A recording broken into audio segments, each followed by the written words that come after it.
tema de esta tarde se llama la genealogía de Jesús de acuerdo al Evangelio de Mateo.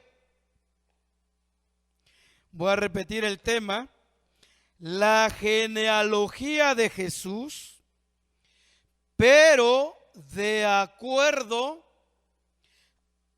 al escrito de Mateo, porque hay otra genealogía de él respecto a Lucas. Pero en esta tarde vamos a ver la genealogía de Jesús como lo describe Mateo.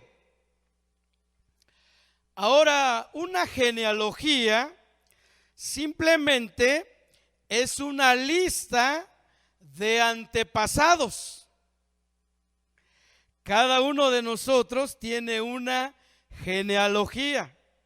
Usted sabe quién es su padre, quién fue su abuelo o quién es su bisabuelo, su tatarabuelo y así. Y entonces Jesús también tuvo antepasados humanos, antepasados según la carne. Y entonces la genealogía de Jesús estaba escrita en los libros oficiales del registro civil. Los judíos guardaban con profundo cuidado estos documentos y podían pasar miles de años y ahí se conservaba. Y como Jesús era judío, Mateo pudo saber con exactitud quiénes fueron sus antepasados. Vamos a ver Mateo 1:16. Vaya a su Biblia en el Evangelio de Mateo, capítulo 1, verso 16. Mateo 1:16. Cuando ya lo encuentren, pueden decir amén. No está prohibido. Dice así: y Jacob engendró a José, marido de María, de la cual nació Jesús, llamado el Cristo. Para empezar, en este texto podemos observar dos cosas muy importantes. Primeramente, que en la primera parte del verso 16 dice que el padre de José fue Jacob, es decir, quien engendró a José, que a la vez fue marido de María, fue Jacob. Ahora no se vaya a enredar, este Jacob no tiene nada que ver con el patriarca Jacob de las 12 tribus, ese es otro. Entonces este Jacob engendró, fue el padre biológico de José. Ahora, sin embargo, este texto no dice que José engendró a Jesús llamado el Cristo, sino miren cómo dice: marido de María, de la cual nació Jesús. Ahí podemos detectar algo importante, que José no fue el padre biológico de Jesús. Él no lo engendró. Entonces, ¿por qué entonces José pasa o aparece en la genealogía de Jesús? Ahorita lo vamos a ver. otro puntito. Ya que José no engendró a Jesús, no fue el padre biológico, pues, pero aparece en la genealogía, lo podemos entender porque en la cultura judía, en la costumbre judía, el hombre de la familia, el jefe de familia, fuera el padre biológico o no, era el apoderado legal del niño, era el responsable, era el que lo criaba, era quien respondía por él. Además, la Biblia dice que José aceptó a Jesús como su hijo legalmente. Él lo aceptó como su hijo de manera legal, y entonces él pasó a ser el apoderado legal de Jesús, aunque él no lo engendró. Sabemos que Jesús nació por obra del Espíritu Santo. El Espíritu de Dios vino sobre María y de manera sobrenatural. De manera que solamente Dios sabe cómo hacerlo. Jesús fue engendrado en el vientre de María. Bien, entonces, qué interesante es ver, pues, quiénes fueron los antepasados de nuestro Señor Jesucristo. Y en Mateo 1, del 1 al 16, hay una larga lista de nombres de antepasados de muchos años, de muchos siglos, que fueron los antepasados de Jesús. Vamos a verlo, miren, vamos allá. Mateo 1,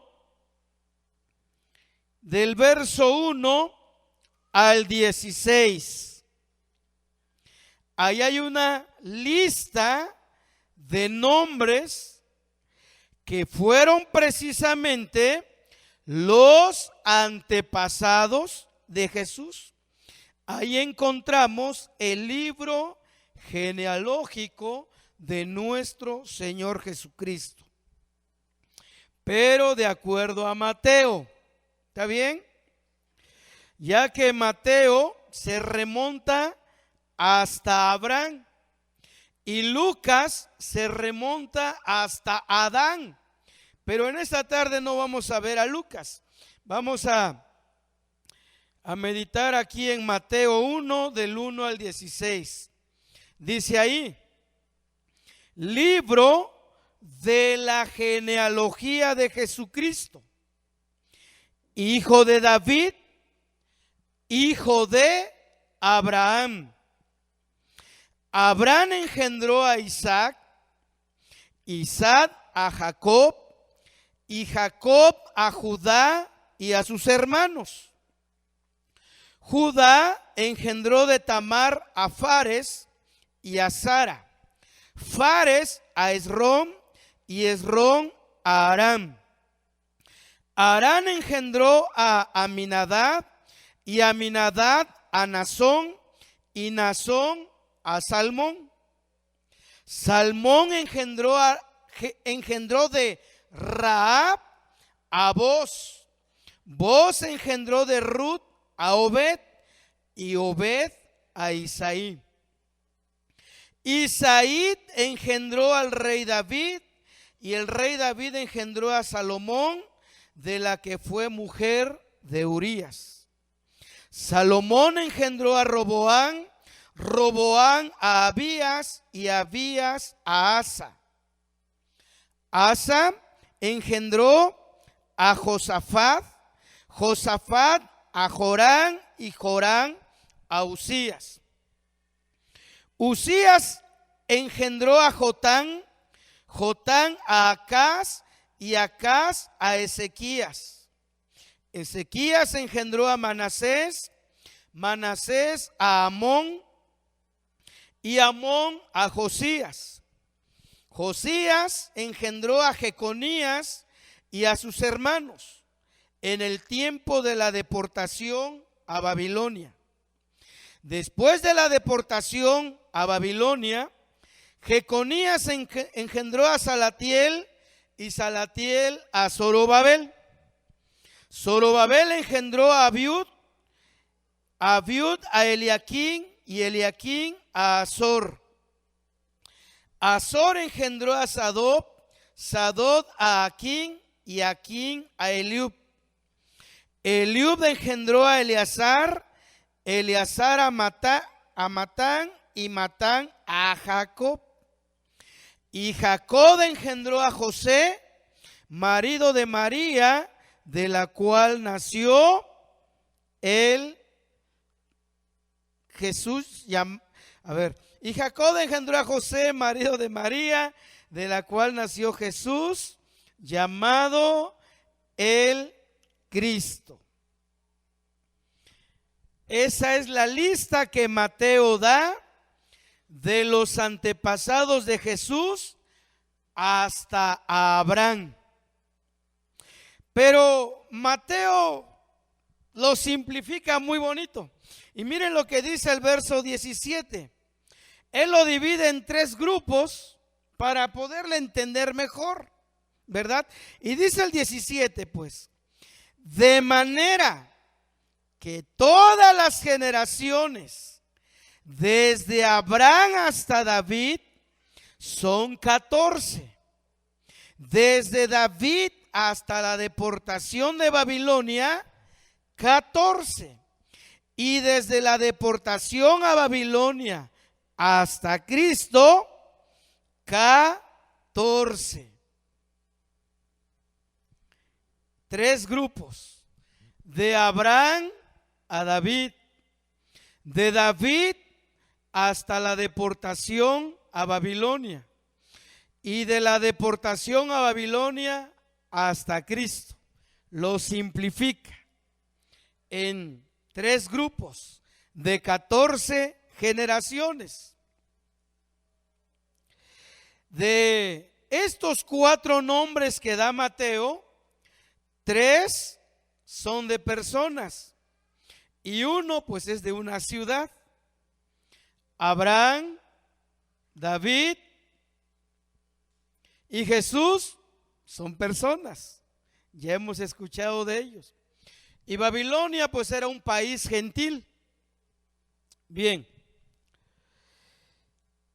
Fíjense que la genealogía en Mateo abarca 2000 años antes de Cristo, o comprende un periodo de 2000 años. Es decir, desde Abraham hasta Cristo hay 2000 años. El otro nombre, David. De David a Cristo hay 1000 años. El otro nombre, la deportación a Babilonia, a Cristo son 600 años. Ahora, ustedes se preguntarán, pero ¿qué tiene que ver la genealogía de Jesucristo o la lista de sus antepasados? ¿Qué tiene que ver con su venida a esta tierra y con el establecimiento de su reino?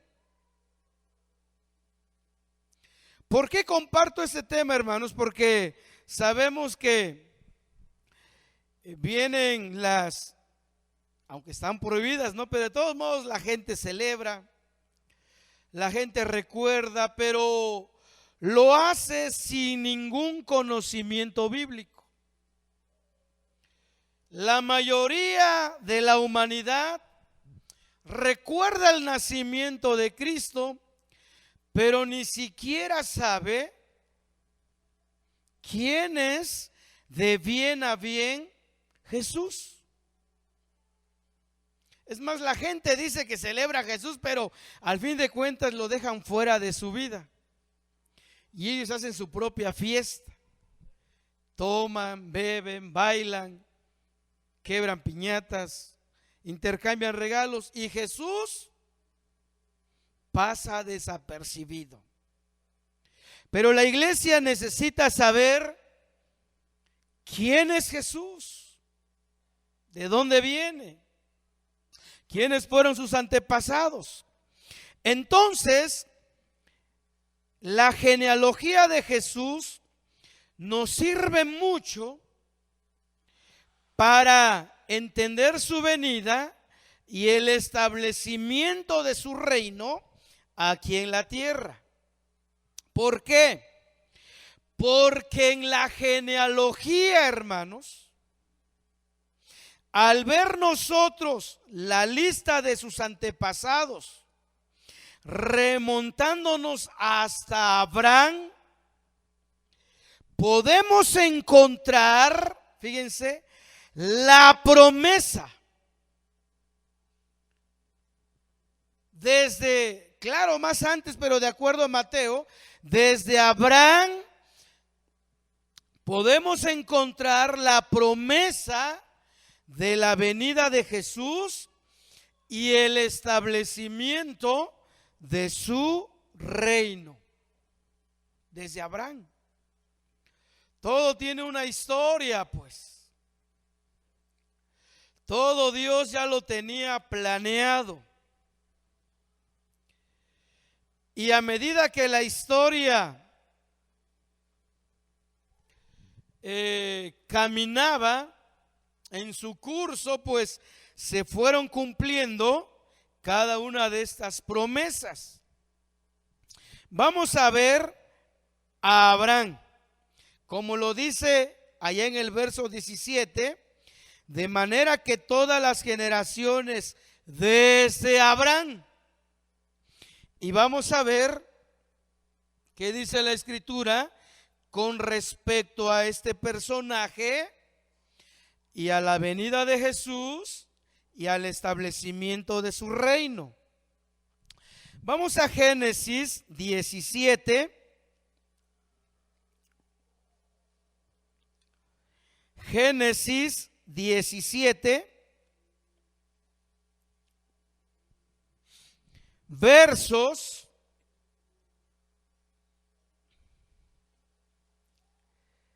5 y 6.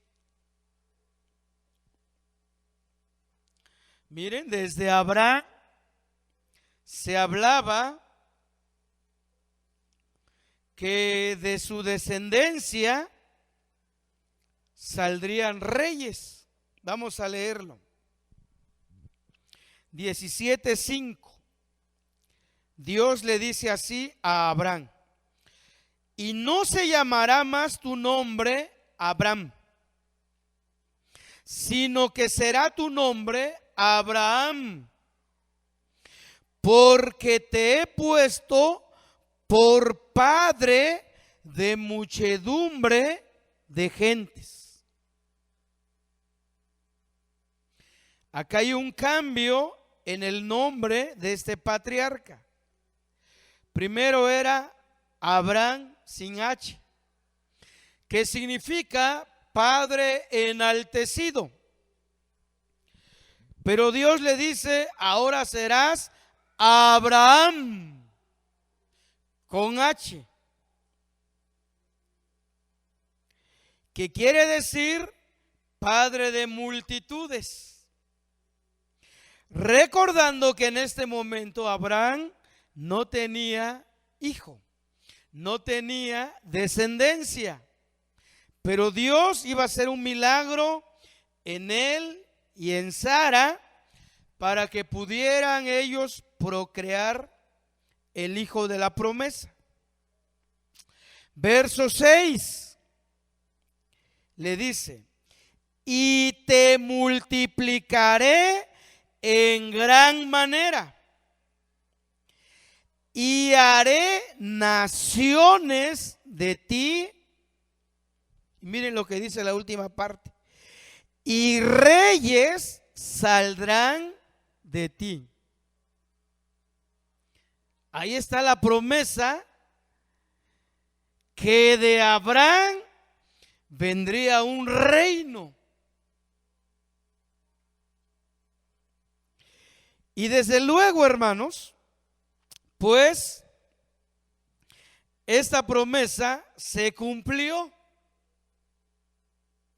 Tuvieron que pasar 1000 años aproximadamente para que esta promesa de reyes saldrán de ti se cumpliera. Sabemos que Abraham es el patriarca principal de donde nació la nación judía, la nación israelí. Luego, pues Isaac fue un patriarca, Jacob fue un patriarca.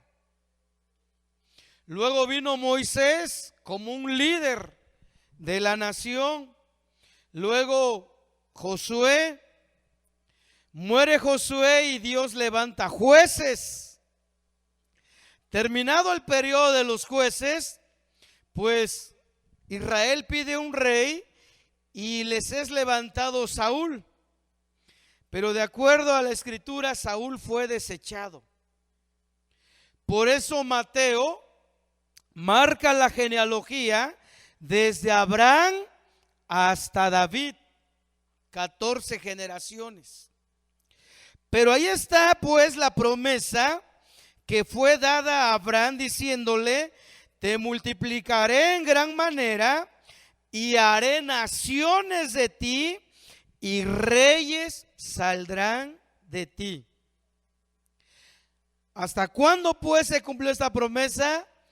Les decía, 1000 años después, cuando Dios levanta a David,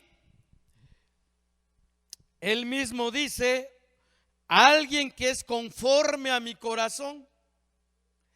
Y a partir de ahí, hermanos, miren, se empezaron a dejar venir todos los reyes.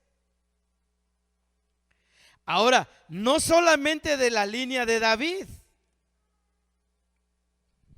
porque después de David vino Salomón, vino Roboán, Abián, Asa, Josafat, Joram, Ocosías, Ezequías, Manasés, Amós, Josías, etc. Y solamente les mencioné los reyes de Judá, los de la familia de David. Pero recordemos que el reino del norte también tuvo sus reyes, y ellos también eran descendientes de Abraham. Entonces miren cómo la escritura se cumplió al pie de la letra, diciéndole a Abraham: reyes saldrán de ti. Ahora, en este punto de Abraham, hermanos, en este punto de Abraham se conoce como el reino venidero. Cuando Dios le dice a Abraham: Abraham, reyes saldrán de ti, pero había que esperar muchos años, en este caso casi 1000 años, se le conoce pues como el reino venidero.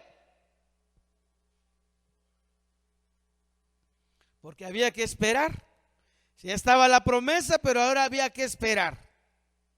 Abraham no vio eso, Isaac tampoco, Moisés menos, hasta que Dios levantó a David. Por eso en este punto de Abraham se le conoce como el reino venidero.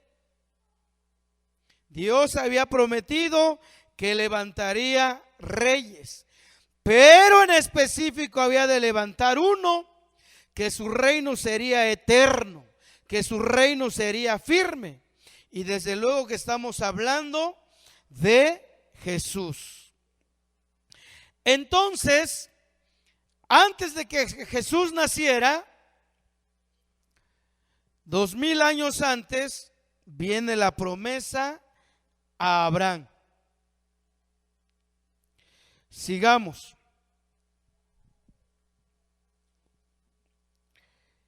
Ahora, dice, ahora regreso otra vez a Mateo 1:17. Hablando de David, Mateo 1:17. Estamos en esa lista o en ese... A Mateo le gustaba condensar mucho la historia, ¿eh? Y aquí estamos viendo una condensación de él con respecto a la genealogía de Jesús. Entonces vuelvo a leer el 17. De manera que todas las generaciones desde Abraham hasta David son 14. Ya vimos pues a Abraham, el reino venidero.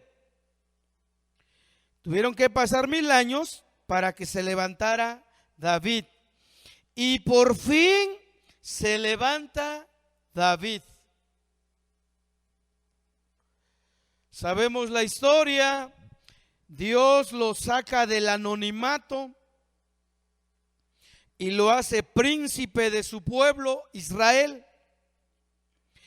Pero con la aparición de David, hermanos, la promesa no se cumple de manera pues completa y perfecta. ¿Por qué? Porque David falló. Si leemos la biografía de David, pues él le falló a Dios.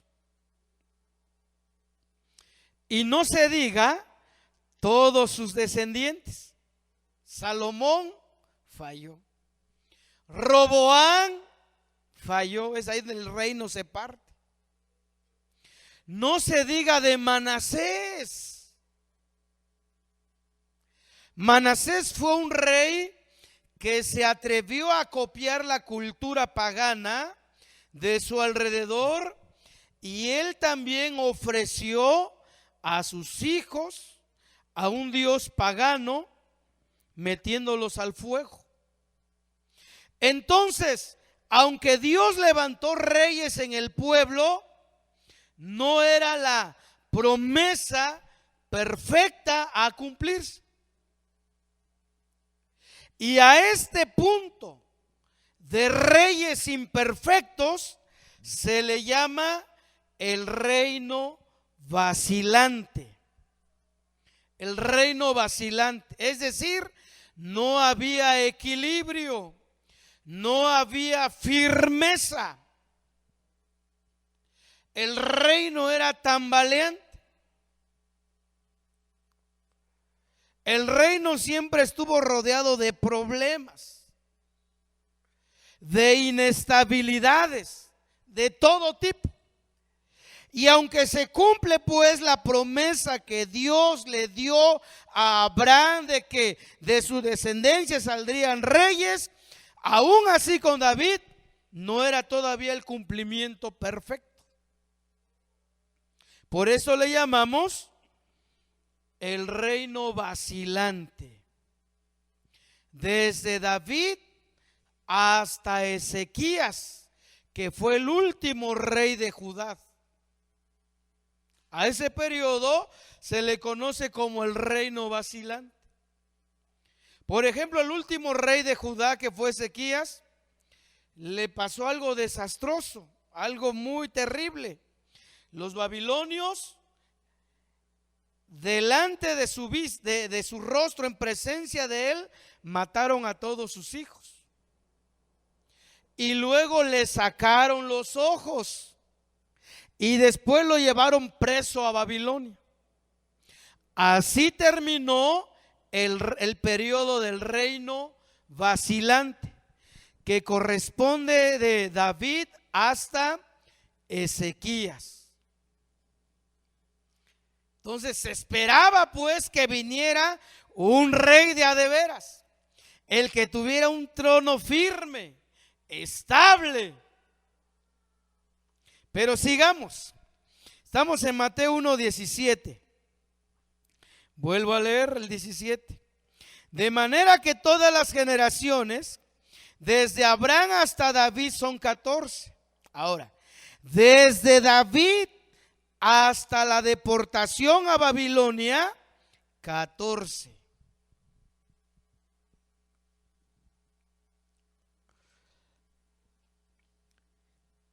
¿Qué sucedió después de que vino, o después de que pasó, perdón, el periodo del reino vacilante? Bueno, las cosas iban de mal en peor. El pueblo de Judá iba de mal en peor, y entonces Dios tuvo que corregirlos porque los amaba. Tuvo que disciplinarlos porque los amaba. ¿Y cuál fue la disciplina? Que fueran llevados cautivos 70 años a Babilonia. Por eso ahí habla de la deportación a Babilonia. Deportación quiere decir llevar cautivo a un país.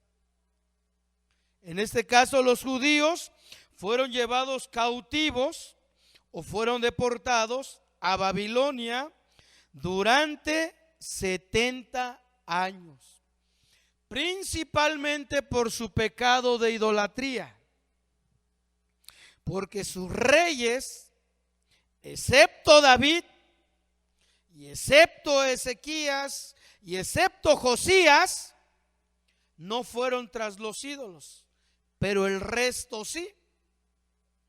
Entonces, por el pecado de idolatría, Dios los tuvo que disciplinar. Y miren, después de esos 70 años, santo remedio. Nunca más Judá fue tras los ídolos.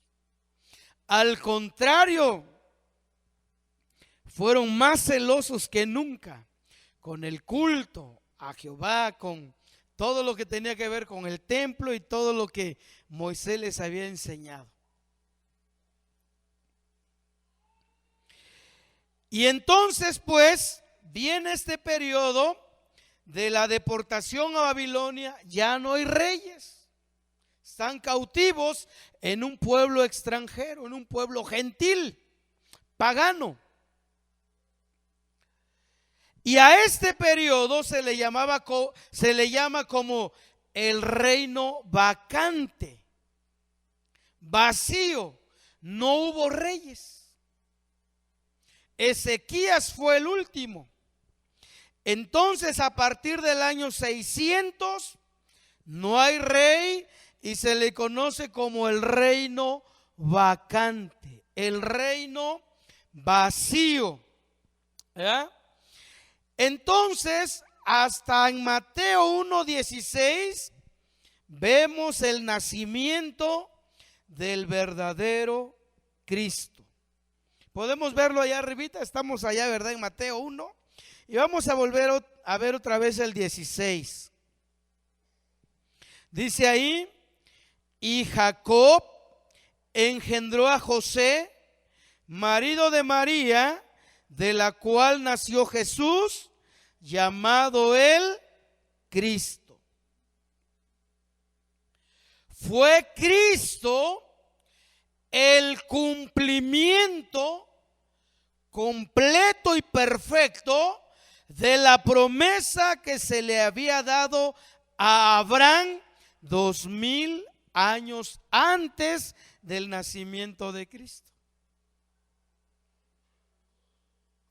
Después de que Judá tuvo un periodo de 600 años sin rey, por fin se cumple la promesa y viene a esta tierra a nacer el Hijo de Dios, el Rey de Reyes y Señor de Señores, aunque la humanidad no lo reconoció así, aunque Judá no lo reconoció. Sin embargo, se cumplió la promesa. Ahora, hermanos, es bien cierto que cuando Cristo nació en Belén de Judea, había un rey gobernando todo Palestina. Cuando Cristo nació en Belén de Judea, fíjense, había un rey, porque dirán, pero si era el reino vacante, vacío, ¿cómo es que yo he oído que estaba gobernando Herodes? Pero Herodes, hermanos, ese señor, no era del linaje de David. No era de la descendencia de Abraham. Ese señor era un idumeo, un impostor, que los romanos lo tomaron y lo pusieron, dijeron, gobierna aquí en Palestina. Y entonces cuando Jesús nace en Belén de Judea, quien estaba como rey, porque era un rey, pero era un impostor, ¿verdad? Porque para Judá era un reino vacante, no había un rey de la familia de David. Y este señor llamado Herodes el Grande figuraba pues como rey en todo Palestina. Él gobernaba en todas las provincias de Palestina: Galilea, Samaria, Judea, Perea y Turea.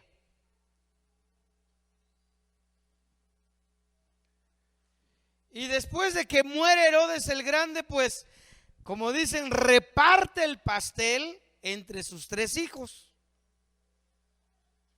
Entre Felipe, entre el tetrarca y, a ver, ayúdenme los de Mateo. ¿No es el mismo que el tetrarca Arquelao? Miguel, ya los puse a sudar. Bueno, este señor tenía 3 hijos y cuando él muere, reparte el territorio de Palestina en 3 partes y entonces están gobernando sus hijos. Y Jesús pues era un bebé, era un infante, estaba creciendo. Sin embargo, Jesucristo era pues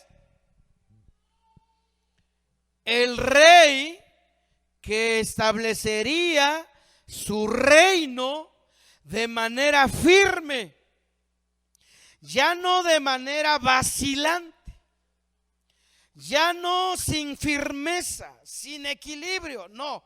Él era el verdadero rey que Dios había prometido para el pueblo. Vamos a ver Lucas 1:31. Lucas capítulo 1, verso 31.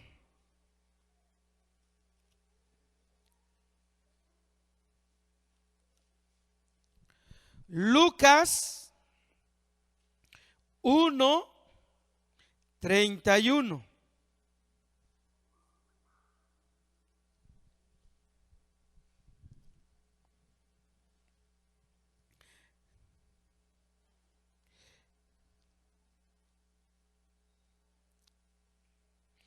Miren lo que le dice el ángel a María. Ya estamos en el 31. Dice: y ahora concebirás en tu vientre. Las mujeres conciben, el hombre engendra, ¿verdad?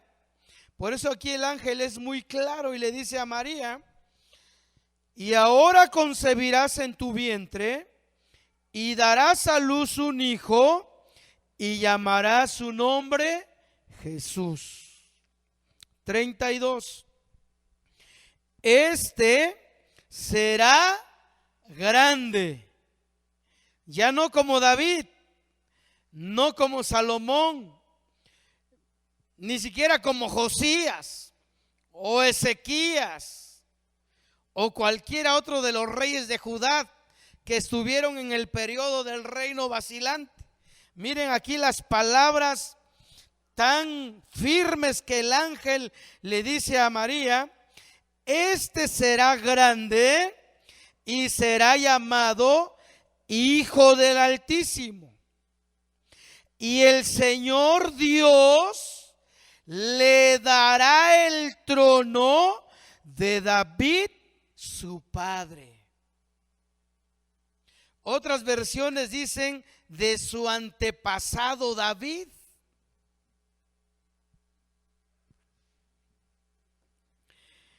Llegaría pues el momento, como dice Mateo 1:17, que llegaría este rey con firmeza, con durabilidad, que será de los siglos de los siglos.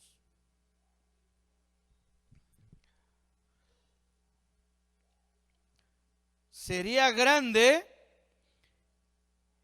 y el Señor Dios le daría el trono de David, su padre. Ahora, hermanos, sabemos que en la primera venida de este rey, hace aproximadamente 2000 años, en su primera venida, él no se sentó en el trono de David. Es decir, ojo, él no ocupó el trono vacante que había en Judá. No tenían rey. Estaba, les digo, Herodes, pero este era un intruso, un idumeo.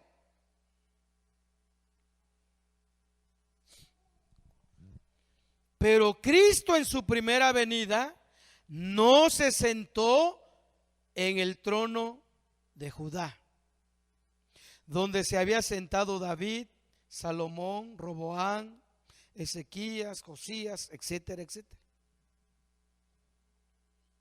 ¿Saben hasta cuándo Jesús se sentará literalmente en el trono de Judá allá en Jerusalén?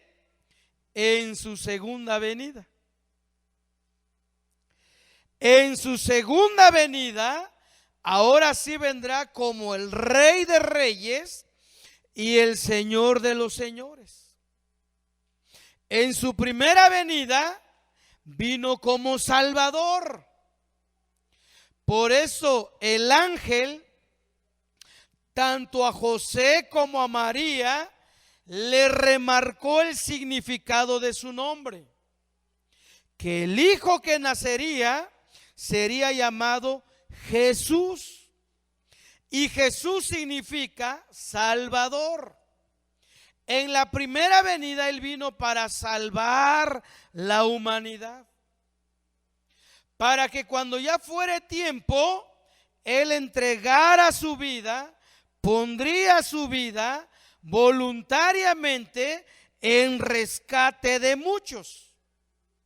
Por eso cuando tuvo 33 años, voluntariamente fue a morir a la cruz. Fue llevado como cordero al matadero. No abrió su boca para maldecir. Él sabía perfectamente la misión de su venida, que era como Salvador.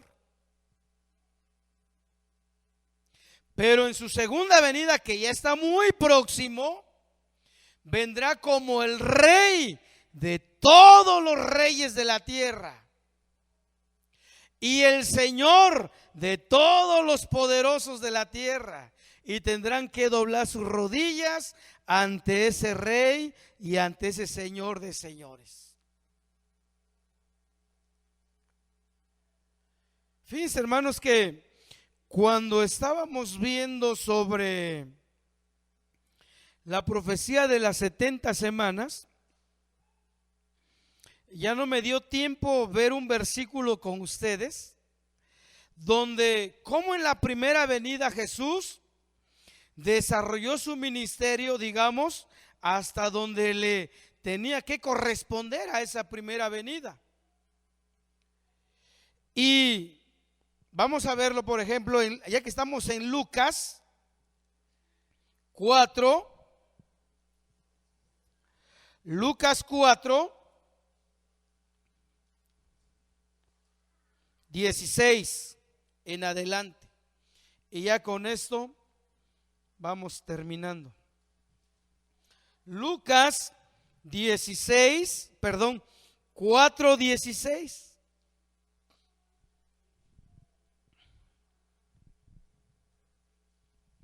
Dice así, está hablando de Jesús. Vino a Nazaret, donde se había criado. Durante todo el año de preparación, ahí vivió en Nazaret, ya lo vimos. Y en el día de reposo, entró en la sinagoga, conforme a su costumbre, y se levantó a leer. Y se le dio el libro del profeta Isaías, que en sí era un rollo. Y habiendo abierto el libro o el rollo, halló el lugar donde estaba escrito: el Espíritu del Señor está sobre mí, por cuanto me ha ungido para dar buenas nuevas a los pobres. Miren la misión de su primera venida. Me ha enviado a sanar a los quebrantados de corazón, a pregonar libertad a los cautivos y vista a los ciegos, a poner en libertad a los oprimidos y a predicar el año agradable de él. Todo eso lo cumplió durante su ministerio terrenal. Todo eso. Vino a dar buenas noticias, a sanar a los quebrantados de corazón, a dar libertad a los cautivos, vista a los ciegos, puso en libertad a los oprimidos y a predicar el año agradable del Señor. Todo eso lo cumplió. Pero miren cómo Lucas dice en el 20: y enrollando el libro, lo dio al ministro y se sentó, y los ojos de todos en la sinagoga estaban fijos en él, y comenzó a decirles: hoy se ha cumplido esta escritura delante de ustedes. Esa fue la misión de Jesús en su primera venida. Él no vino para sentarse en el trono de David. Todavía no era el tiempo. Cuando el pueblo le quiso hacer rey, mejor se hizo a un lado y se fue.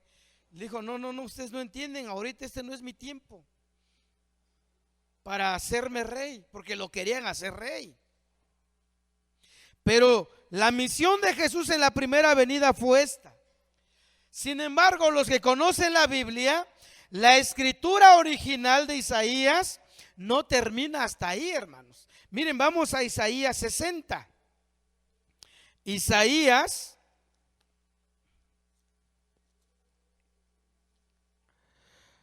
porque él leyó una fracción del rollo de Isaías, pero Isaías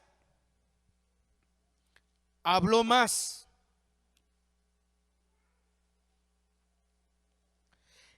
¿Qué dije? 60, perdón, 61. 61. Isaías 61. Ya lo tenemos, Isaías 61. Miren lo que Isaías, el escrito original. Jesús leyó una porción de lo que Isaías escribió 700 años antes. Pero miren cómo él no terminó de leer todo lo que Isaías escribió. Dice: el Espíritu de Jehová, estoy leyendo el 1.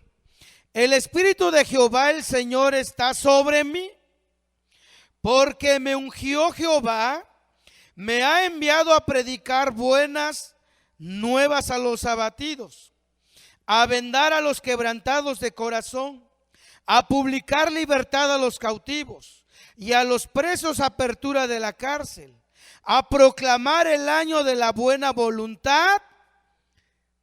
Si se dan cuenta, cuando él estaba en la sinagoga de Nazaret, hasta ahí le paró. Pero miren lo que sigue. Y el día de la venganza de nuestro Dios, y a consolar a todos los enlutados, ordenar que a los afligidos de Sión se les dé gloria en lugar de ceniza, óleo en lugar de luto, manto de alegría en lugar de espíritu angustiado, y serán llamados árboles de justicia, planteo de Jehová, para gloria suya. Todo eso falta por cumplirse para el pueblo de Judá.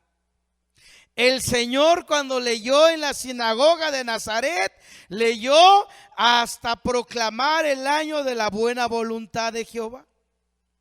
Pero él nunca leyó y el día de la venganza del Dios nuestro, porque no era la misión en la primera venida.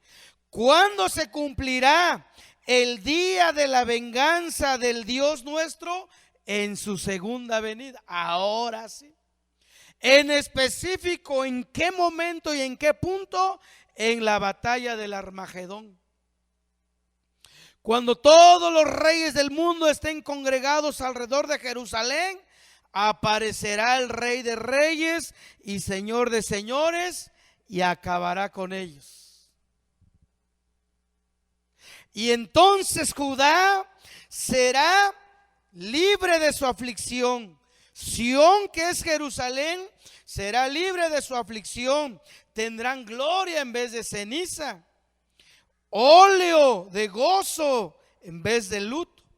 Serán llamados árboles de justicia. Eso no ha sucedido. Al contrario, en el año 70 fueron terriblemente, pues, castigados, y como vimos, ¿verdad? En la captura de General Tito, dentro de la ciudad murieron más de 1.100.000 judíos, más los que fueron llevados presos. Por eso todo el resto de Isaías 61 no se ha cumplido. Sin embargo, hermanos, el tema de hoy nos abre el entendimiento de que Dios habló de un rey eterno. Por último, ya que estamos en Isaías, vamos ahí en Isaías capítulo 9. Isaías 9, 6 y 7. Isaías 9, 6 y 7.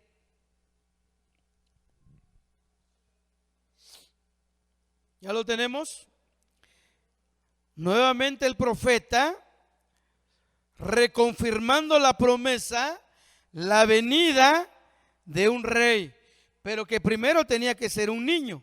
Dice ahí, porque un niño nos es nacido, hijo nos es dado, y el principado sobre su hombro, y se llamará su nombre admirable, consejero, Dios fuerte, Padre eterno, príncipe de paz. Como que ese texto ya lo vivió la humanidad, ¿no?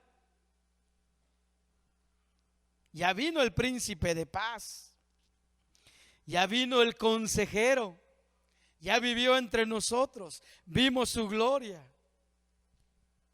Pero miren lo que dice el 7 con respecto a ese niño.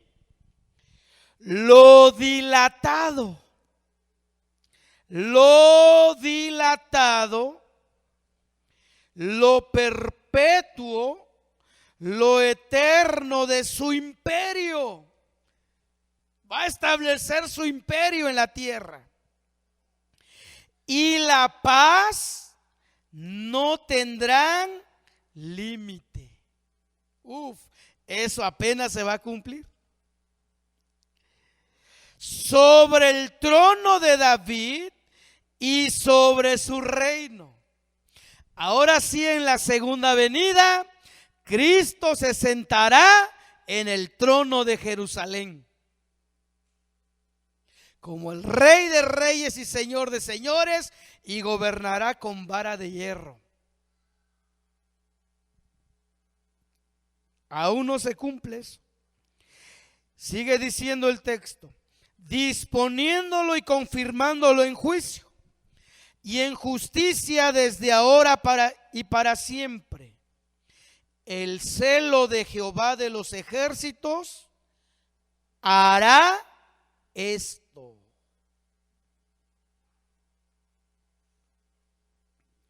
Ahí está. Qué importante es pues conocer, de acuerdo a Mateo, que desde Abraham, luego se le reconfirma a David que su reino sería eterno y firme, ¿verdad? Luego pasando por la deportación a Babilonia hasta llegar al nacimiento de este niño.